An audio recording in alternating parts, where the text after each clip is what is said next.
미국 증시 분위기를 생생하게 전해드리는 이항영의 월가이드 시간입니다. MTN 이항영 전문위원님 모시고 이야기 나눠보도록 하겠습니다. 위원님 안녕하세요. 네, 안녕하세요. 네, 위원님 지난주 금요일장에서 다우지수와 S&P 500 지수 또다시 사상 최고가를 기록했습니다. 이제는 몇 번째인지 세기도 힘들거든요. 그러니까요. S&P 500 기준 보면 연초 대비 올해 들어서요. 23번의 사상 최고가를 기록할 정도로 아주 강한 흐름을 보이면서 S&P 500과 다우지수는 4주 연속 올라갔습니다. 주간 기록으로 보면요. 나스닥도 3주 연속 강한 흐름을 보여주고 있고요. 섹터별로 보면 이미소비재라든가 헬스케어, 소재주 이런 것들이 아주 강한 흐름을 보여줬습니다. 그렇지만 기술주는 종목별로 좀 엇갈리는 모습을 보여줬습니다. 지난주까지 해서 실적 시즌의 첫 번째 주가 지나갔는데요. 워낙 지금 슈퍼 깜짝 실적이 쏟아지고 있습니다. 모건 스탠리 역시 기대 이상의 실적을 발표했지만 실적 자체랑 상관없이 지난주에 은행주는 전부 다 좀 쉬어가는 모습이었습니다. 모건 스탠리 금요일 날 2.8% 떨어졌고요. 말씀드렸다시피 빅테크는 약간 엇갈리는 모습을 보여줬습니다. 애플은 약간의 숨고르기를 보는 거였고요. 구글도 역시 마찬가지입니다. 최고가 이후에 약간은 조금 쉬어가는 그런 모습이었습니다. 그렇지만 최근 들어서 시장에서 가장 강한 것이 구글과 더불어서 마이크로소프트인데요. 마이크로소프트는 적건만건 계속해서 지금 사상 최고가 행진을 기록하고 있습니다. 넷플릭스는 이번 주에 이제 실적을 발표하고 있는데요. 실적 발표를 앞두고 약간 숨고르기, 조정 장세를 지난주 화요일 이후 계속 보여준 흐름이 되겠고요. 테슬라가 또 상대적으로 좀 강한 흐름을 보인 것이 지난주 금요일 날의 흐름이 되겠습니다. 네, 전반적인 시장 분위기에 대한 판단부터 들어봤습니다. 그런 한편 주요 경제 지표도 많이 발표가 됐는데요. 그중에서도 신규 주택 착공 건수가 조금 부각이 된 건가요? 네, 맞습니다. 주택 관련해서는 여러 가지 경제 지표가 한 달 내내 나옵니다. 건축 허가 면적 같은 것도 나오고요. 신규 주택에 착공한 것도 나오고 신규 주택이 판매 어떤 가격도 나오고 기존 주택이 얼마만큼 많이 거래되는 것도 나오고 여러 가지가 나오는데요. 일단 홈빌더, 즉 주택 건설 업체 입장에서 가장 중요한 것은 역시 신규 주택 착공 건수가 되겠습니다. 19.4%가 늘어났습니다. 173만 채가 나왔는데요. 월가 전망치는 145만 채였기 때문에 생각보다 훨씬 좋게 나왔습니다. 그 수치 자체로 보면 2006년 이후 최대치니까요. 15년 만에 최대 기록이 나온 한 달이 되겠습니다. 한편 미시간 대학의 소비자 신뢰 지수도요. 예비치, 확정치, 수정치 이런 순서대로 나오는데요. 일단 4월 달에 예비치가 나왔는데 86.5라는 수치가 나왔습니다. 1년 만에 최고치가 나왔고요. 전월은 지난달에는 84.9였으니까 그만큼 지금 미국 사람들의 소비 심리 이런 것들이 분명히 회복되고 있는 것은 분명히 맞습니다. 그러다 보니 여러 곳에서 도대체 미국 사람들이 지금 어디에 소비를 많이 하냐 이런 것들도 많이 나오고 있습니다. 예를 들어서 제일 요즘 많이 산다는 것이 지난번에도 한번 리바이스 갖고 얘기했지만 청바지들도 많이 사고요. 청바지뿐만 아니라 이제 일하러 나가고 파티도 가야 되면 여성들의 입장에서는 스커트를 사야 되지 않습니까? 그렇죠. 그러니까 스커트가 좀 많이 팔린다는 얘기하거든요. 그러니까 일반적인 어떤 소비의 트렌드라고 보셔야 되겠습니다. 10년물은 지난 주말에 소폭 상승했지만 여전히 1.58%래요. 1.5% 수준에 머물러 있지만 이번 주에는 조금 더 반등의 여지가 있지 않냐라는 시각도 있다는 것도 참고하시면 좋겠습니다. 그런데 이 10년물 금리가 좀 상승하는 거에 대해서 이제는 시장이 많이 둔감해졌다라고 평가를 해볼 수 있을까요? 네, 맞습니다. 지금 금리는 기정사실로 올라가는 거거든요. 그러니까 네. 지난주 한 2주 전 대비 1.7, 1.6, 1.5% 나와 있지만 좀 익숙해졌다고 보셔야 되겠고요. 그런 관점에서 은행주도 지난주에 쉬기도 했는데요. 여하튼 이번 주 이후에 다시 금리 좀 올라가는 쪽 아니냐라는 시각이 또 상당히 있다는 것도 이제 염두에 두셔야 되겠습니다. 네, 알겠습니다.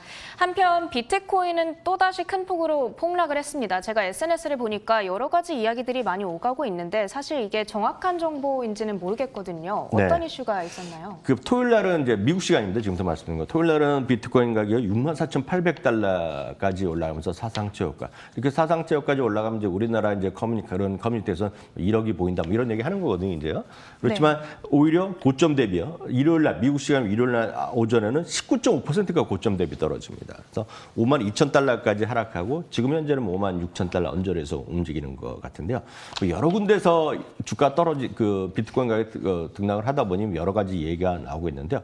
한 FX 헤즈라는 곳에서는 미국 재무부가 소위 가상화폐를 이용한 돈 세탁과 관련해서 미국의 금융기관들을 또 조사할 수도 있다. 이런 얘기를 그 트위터에서 날린 것도 하나의 기폭제가 됐지만 말씀하셨던 대로 어느 것 하나 속시원히 얘기해 주는 것은 없겠고요. 특히 이게 주말에 벌어진 일이고 아시다시피 주식과 달리 비트코인은 24시간 365일 열리지 않습니까? 일주일 내내 열리기 때문에 그런 것이 되겠고요. 여하튼 이거 자체는 비트코인은 늘 말씀드리지만 본류에 많이 들어오고 있으나 펀더멘탈보다는 수급의 요인으로 움직이는 거기 때문에 그런 변동성은 충분히 좀 이해를 하시는 분이 하시는 거 아니냐 이렇게 전 생각이 드네요.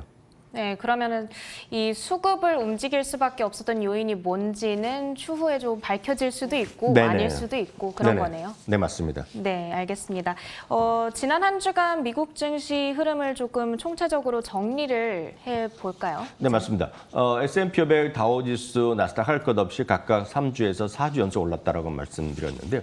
섹터별로 보면은요, 커뮤니케이션 섹터를 제외하고는 10개 섹터가 모두 상승했습니다.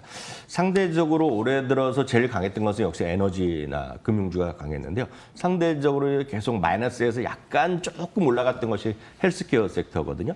헬스케어 섹터가 지난주에 강세장을 좀 주도하는 것들 중에 하나가 되겠고요. 말씀드렸다시피 금융주는 상대적 부진, 그리고 기술주와 이미 소비재 같은 경우는 선방했습니다.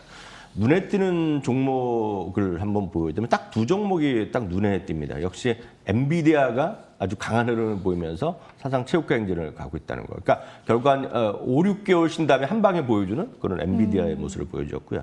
웰스파고도 8% 이상 올라가는 모습이었습니다. 테슬라도 9% 올랐죠. 그리고 뭐 여러 차례 말씀드렸지만 지금 파티라고 음주 가물을 즐기고 싶은 사람이 꽤 있는 건 그렇죠. 팩트거든요. 그러니까 몰슨 콜스라고 맥주 있지 않습니까? 그렇죠. 대표 브랜드 중에 하나인데 6.94% 올라갔습니다. 코로나 맥주라고 여러 번 말씀드렸습니다. 콘스텔레이션 브랜드도 6.6% 올라가는 모습을 보여줬고 대표적인 것이 역시 몰슨 콜스가 이거는 심벌 자체가 탭입니다. 탭. 이렇기 때문에 아주 흥미로운 심벌을 갖고 있는데 그런 것들이 올라갔고요. 상대적으로 항공주나 크루즈는 지난주 내내 재미였습니다. 인텔, 델타항공, 카니발 이런 것들이 5, 6%에서 많게 8% 가까이 떨어졌고요. 그 전주까지 계속 고공행진하던 것이 반도체 장비주거든요. 어플라이드 머티리얼 좀 내려갔고요. 포드 같은 경우에도 내렸습니다. 포드나 GM은 어찌되었건 테슬라의 약간 반대편에 가 있거든요. 테슬라 떨어져도 또 올라가고 테슬라 가면 이런 것들이 약간 좀 쉬는 모습인데 지난주에 GM과 포드는 좀 재미없었던 한 주가 되겠습니다.